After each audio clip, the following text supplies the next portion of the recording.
You probably all know the silly, famous, and largely accurate quip about men and women. Men are from Mars and women are from Venus. And again, it's cheesy, but it's largely accurate. And men and women, of course, have a host of things in common. We all breathe air, we all need to take dumps, sleep, and we all need to die at some point in time. And there's even sometimes overlapping interests. But when it comes to mating and dating, that's definitely not the case. When it comes to mating and dating, there is far less overlap than perhaps in any other sphere that exists between men and women. And given the difficulties and travails of the modern dating and mating scene, many people have emerged from the darkness to talk about all sorts of strategies that you can employ. So, for example, the PUAs, they're quite famous, or infamous rather, on what you can do as a man to optimize your opportunities and your possibilities. And of course, it goes without saying what I think about PUAism. I don't think it amounts to much. And then, of course, there's a more black pill perspective, which hyper-focuses on looks and how important looks are. And, of course, it all makes sense in a certain context.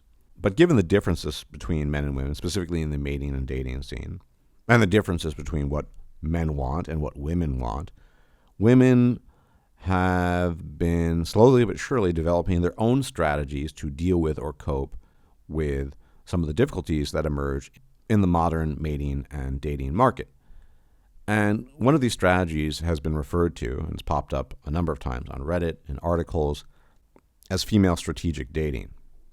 And just as men have certain strategies, i.e. PUAism or looks maxing and things like that, of course looks maxing is universal, so too do women. And what's very interesting about this development, in my humble opinion, is that it tracks very well with observations we've all made over the years and decades, which is to say, this female dating strategy, as it's been observed, typically emerges towards the end of the 20s of a woman or her early 30s. And what can we observe here? Well, she probably has ridden the carousel for quite some time. She's had her fun, or she's been pursuing a career. That's another example cited by some of these women that participate in these discussions. And effectively, at the end of the day, what it really comes down to is she is now deciding to settle. Not settle necessarily for someone, although that's part of it, but settle down. She's had her fun in the sun, and now she finally wants to settle. And calling this female dating strategy or female strategic dating is just a nicer, fancier way of saying what I'm saying. They are looking to settle, maybe have a family, and in order to do that, they realize that the techniques that they used to use, which weren't techniques at all, because as we all know, if you're decent looking enough as a woman, you can easily get laid, you can easily get access to sex, even relationships to varying degrees. Well, that's not going to work anymore, because although lookism is very important, there's another aspect to this. And people don't talk about this very much, but resources. Women are very resource intensive. They view resources as important and important to procure. And so any decision in a female dating strategy that will go into finding a quote-unquote mate to settle down with is going to take that into account. And when you look through the forum posts and the Reddit posts and the articles, that's exactly what this is. What female dating strategy really is a filter. Some of the techniques, if you want to even call them techniques, boil down to always meeting in the same place, the same location, going through rotation of different men, checking out their credentials, and even having female friends act as matchmakers and review the matches and even review the dates. And it's very interesting because, as you well know, that's a form of social vetting. Vetting is a very, very important feature in female mating and dating, because if many women think a man is good, then the consensus, the Borg consensus as I sometimes refer to it, everyone else thinks he's good, so he must be good. And that's not typically something that men operate on. There's no real Borg consensus or vetting process by social peers saying, she's good, she's not good. You might get an opinion, but it's not the same thing. And as you look through these posts, articles, and comments, you can see, predictably, this very, very understandable shift in the kinds of men they're interested in, to a large degree, from what they're used to be talking about. And they will say it themselves. when I was 20, 21, 22, 23, 24, I liked this type of guy, and my interests have changed, and da-da-da. And there's no introspection there. They're not really tracking why that's the case. They're just observing it in themselves. And some of these women that go through these almost ritualized dating strategies, and I'm not saying all of them do it, are doing just that. And they realize that the mating and dating market isn't what it used to be for them either. They wanted to take advantage of the fast and furious My Time in the Sun carousel ride that they were on, for the most part. I'm sure there's some exceptions.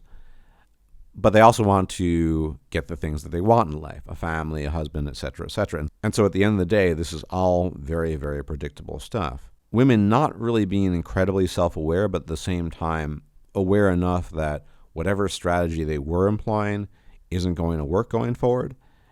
As a consequence, they try to itemize these things. Laundry lists of qualities. We all familiar with these laundry lists. But the kind of man who will, quote unquote, be a good husband, a good father.